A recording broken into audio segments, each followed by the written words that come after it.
Hey, how you doing? And welcome back to another pen review. Today we will be reviewing the Waterman 54. And can you guess which one of these is that Waterman 54? Oh, you're right. It was definitely this pen. Now, interesting thing about these pens is below it, right here, the one I picked up initially is a Waterman 52. I'm going to be referencing this pen later in this video. But we're going to be focusing our attention on this guy. This is the Waterman 54. And it is basically the bigger cousin of the 52. The 52 has a number 2 size nib, and the 54 has a number 4 size nib. So the last digit in the code of Waterman represents the nib size of the pen. And as you can see there, it reads 54 right on the back of the pen. And on the 52, the same thing, except it says 52.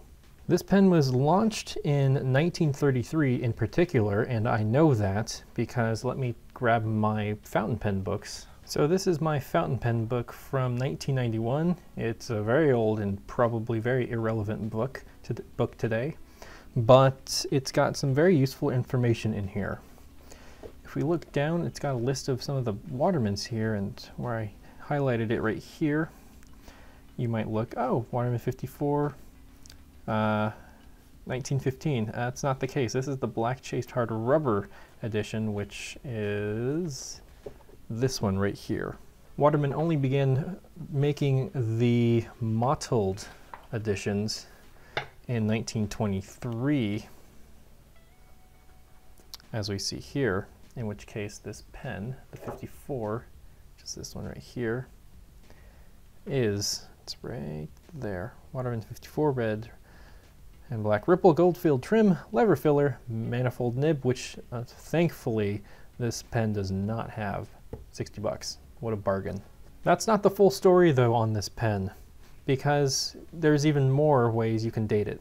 Here we have my Waterman collector's book from 2007, and it's got the 4 variants of the clip cap that we see here from Waterman's. So we can date it based on the clip.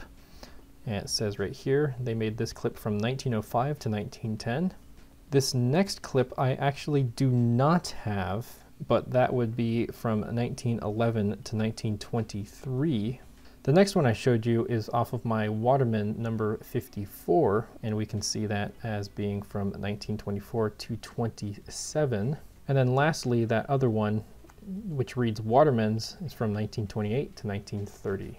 Now, I find this rather unusual because the pen seems to be inconsistent with the clip cap compared to these books. It's really hard to make out, but this clip appears to be the earlier clip from 1911 to 1923. Anyhow, enough talking about the history. Let's actually get onto the pen itself. In terms of size, we can see it's roughly about 13.5 centimeters in length if capped. When we post it, from the top of the cap to the end of the grip section, we can see it reads roughly 15 centimeters. The barrel alone reads 11 centimeters. The cap by itself reads roughly 5.5 centimeters. The thickness of the cap reads roughly 11 to 12 centimeters. The pen barrel itself reads roughly about 10 millimeters in diameter. Let's talk a little bit about the construction. So it's got a very nice shape to it, just a very nice traditional red ripple, polished up very nicely. The weight is very nice. It's a lever filler, as we can see here, with the Ideal logo on there. And like most Watermans of this period, it reads Waterman's, Reg US Patent Office with the globe Ideal in there, and it simply says fountain pen. On the end right here, it's got a little bit more. It says Waterman's, Reg US Patent Office, made in USA. As far as I'm aware, Waterman made 2 variants on this ripple design. They have the quote, well, ripple, red ripple design, and they also have a red wood grain finish, which you can see by this Waterman's 52.5V. The ripple is a little bit more, well, swooshy, I guess you could say, while the wood grain is more reminiscent of, well, wood, cut wood. You can also see the same effect. This is the ripple design on my Waterman's 52. Same design on the 54 right here. You've got this gold cap band right here, which not only acts aesthetically, but also helps prevent the cap from breaking or splitting when posting or capping the pen. The clip is fairly springy and very usable. One thing I have noticed about this pen is the lever sticks out just a little bit further than it should. The lever should lay more or less flush with the barrel of the pen, as you can see here. So 54 sticks out a little bit more than this 52 I have right here. That's okay because this pen is really an excellent writer. The nib simply is your regular Waterman's Ideal, Reg US Patent Office, and underneath there should be a number 4 representing the size of the nib. And the feed is made out of the same material as the rest of the pen, and it is just an absolutely gorgeous nib to write with.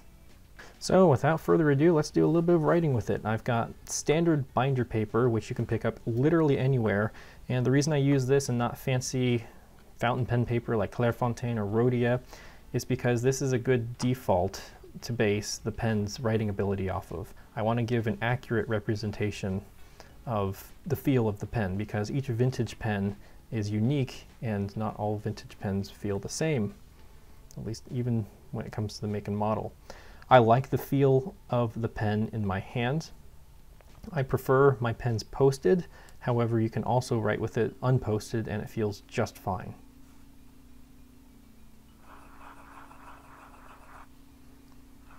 Now, of course, I am using Waterman's Black, very neutral ink. Let's do a little bit of writing.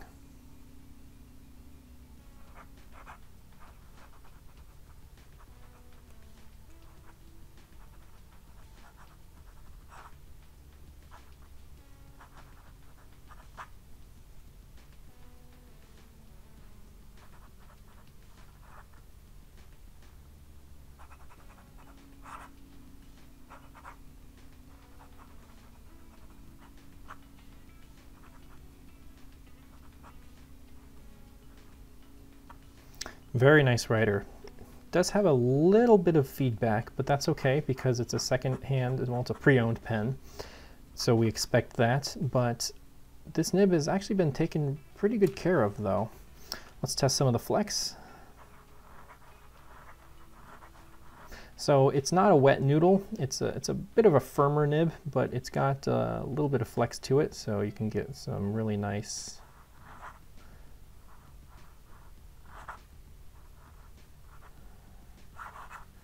You can get some pretty nice line variation out of there. Turn it upside down. Let's do a little bit of upside down writing. Believe it or not, not too bad. You get a little bit finer of a line, a little bit scratchier. Very scratchy when you're going that way. I like the sound of it. It doesn't sound toothy. It sounds rather nice. I like the sound of it. It doesn't sound ugly. And of course, let's try wetness. So a pretty wet line. But as you can see, I just wrote those probably just 30 seconds ago and they've dried up completely. So well done for that. Could be also because of the ink and paper. But also, you can do stuff like this, turning the nib over like this. And because it's rounded, if you ever want to get stuff like this kind of effect, these pens are excellent for that. So, pros and cons. This pen by itself, at judging from this very pen, not as in this model of pen, I like a lot. Not everything's perfect with it. I wish this lever would lie flush because if I'm ever going to put it in a pocket, I have to be conscientious of this so it doesn't snag and break. The rest of the pen has been taken care of very well. I like the lever, I like this gold right here, I like the look of it. I like the feel of it. I like that it posts very nicely and feels excellent to write with. It doesn't feel super light. It doesn't feel super heavy. It feels just right. These threads right here are excellent. They're not sharp. I am so happy to have this in my collection. That's going to do it for me for now. Thank you very much for tuning in. And now I'm going to do a silent bit where I just rotate the pen and show you all the details. So thank you for watching.